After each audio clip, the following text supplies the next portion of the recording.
Guys, mag pork stick na naman tayo. Yan.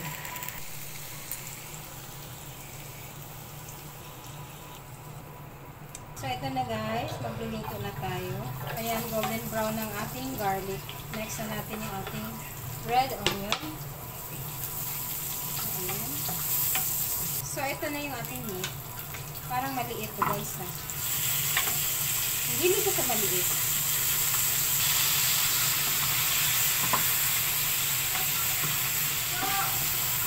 Mag-add tayo ng water guys. Ayan.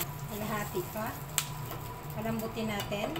At habang pinapalambot natin yung ating pork, ang ating meat, ay maghiwa tayo ng white onion para dun sa ating toppings. Guys, slice na natin yung ating white onion. Para timplahan na natin guys. Gusto ko maanghang-anghang. Gusto ko konting patis. Paminta. Magic sarap. Kokotong. Worcestershire sauce. Worcestershire sauce. At ito naman ay oyster sauce. Grabe, hindi ka pa sasarap. Yung salt, wag na guys. Kasi nga, na-marinate na natin siya kanina before natin pinray. So, takpan muna natin guys. Pakuluin natin ng another 5 minutes. Hintayin natin. May nakaalala sa akin guys. Meron pang isa, ayaw pa lumabas. Sige, push mo yan. Lumabas ka. So, check natin guys. Ayan, medyo malambot na siya. So, pwede na natin ilagay yung ating white onion. Ayan guys. Paghiwa-hiwalayin natin. Ayan. Pero hindi ko iubos lahat. Para mamaya meron tayong pang toppings. Diba? Ito lang. Iwan natin itong gusto ko. Maraming ulit. Lapit natin yung camera. Yan. Oh. Focus natin, di ba?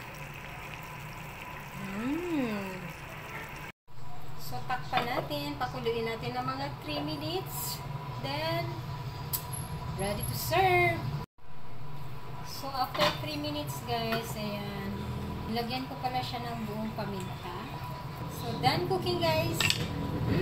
So, plating time.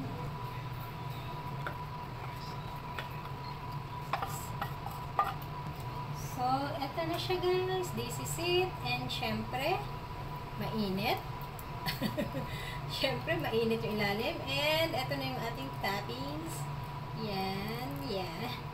Medyo mainit talaga siya guys. So, ayan. And that's it. So, tikiman portion guys. Ayan, oh, sakto lang yung lambot niya guys. Oh.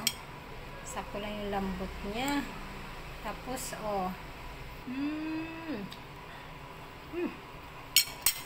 Init.